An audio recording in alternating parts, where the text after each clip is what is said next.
In the twilight centuries of the Zeolithic Aeon, humanity's fractured dominions stretch across 1,000 star systems, held together by faith, fear, and fire. The dominion of Kadara, once a beacon of civilization, now teeters on the edge of annihilation. Millennia of civil schisms and alien insurgencies have left its populace weary and its armies broken.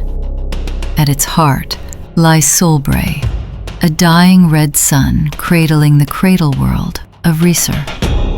As the star begins its terminal collapse, something ancient stirs in its core. The Vigil Core, an ancient, sentient superconstruct sealed within the sun's heart by unknown architects at the dawn of galactic time.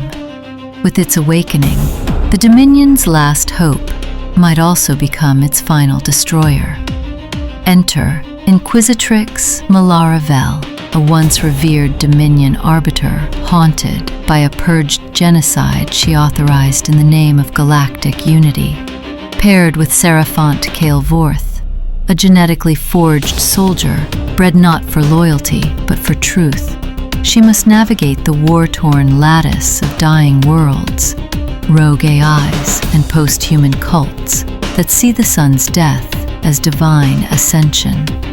What unfolds is a relentless odyssey across collapsing spaceports carved into asteroids, battles between weaponized martyr ships and gravity-splitting titans, and a final confrontation with the Vigil Core, who sees itself not as a destroyer, but a redeemer, ready to overwrite the laws of physics and thought alike.